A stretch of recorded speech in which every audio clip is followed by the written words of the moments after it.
নমস্কার, কেমন আছো তোমরা? আশা করছি সবাই ভালো আছো। আমিও ভালো আছি। কথাটা একটু চেনা চেনা লাগলো, তাই না?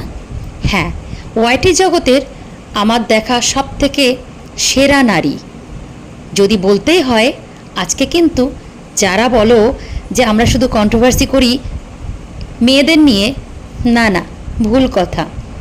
আমরাও ভালোর মর্যাদা দিতে জানি।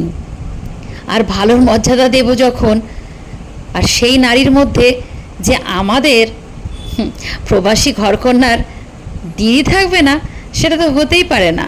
কারণ আমার দেখা ওয়াইটি জগতে সব থেকে সুন্দরী, শিক্ষিতা, ঘরণী, কি বলে যে আমি ওনাকে আখ্যা দেব নিজেই বুঝতে পারছি না।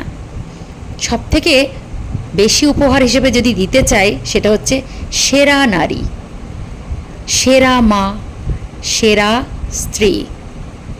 তো সব কিছু যদি আমি বলি, তাহলে দিদির সম্বন্ধে কম বলা হবে। তাই যারা বলো যে আমরা শুধু কন্ট্রোভার্সি করি সেই সব মেয়েদের নিয়ে, তাহলে ভুল করবে। কই, এই দিদির সম্বন্ধে তো আমরা কোনো কিছু কথা বলি না। যতই প্রশংসা করব সেটা কম পড়ে যায়।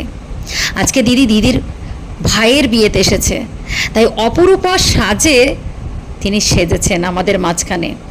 বিয়ের প্রথম থেকে শেষ অবধি একটু দেখালাম, আমার কিছু মনের কথা প্রকাশ করলাম। শুধু একটাই কথা বলবো, আমরা কন্ট্রোভার্সি করি সেই সব খারাপ মহিলাদের জন্যে, খারাপ ভিডিওর উদ্দেশ্যে। ভালো মানুষকে বা ভালো মানুষের কদর যে কজন বোঝে।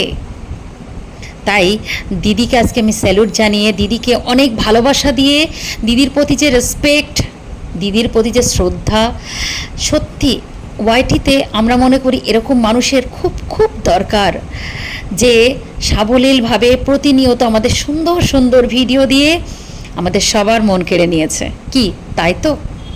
তো সবার শেষে একটাই কথা বলবো, যে ভালো মানুষও আছে, তাই তো এখনও পৃথিবীটা সেই জায়গায় রয়েছে। আজকে দিদির এই রূপ, এত সৌন্দর্য দেখে আমি মুগ্ধ হয়ে গেছি। কোনো দিন দিদিকে নিয়ে ভিডিও বানাইনি, কি বানাবো? তার যে কাজ, সেটা তো কম পড়ে যায়, আমাদের মুখে মানায় না। তাই আজকে ভাবলাম সেই সব মেয়েদের উদ্দেশ্যে আমি ভিডিওটা করছি, যারা শুধু বলে যে তুমি এরকম করে কথা বলো কেন মেয়েদের জন্যে। ভালো মানুষের ভিডিও আমরাও করতে জানি, কিন্তু কি বলবো বা আমাদের আয়তায় কতটুকু সেটা বুঝতে না পেরে ভিডিও করতে পারি না। দিদিকে অনেক অনেক ভালোবাসা, দিদিকে অনেক অনেক শুভেচ্ছা, আর দিদিকে আমার তরফ থেকে অনেক প্রণাম। এরকম মহিলা আমাদের সবার দরকার ওয়াইটিতে। কি তাই তো?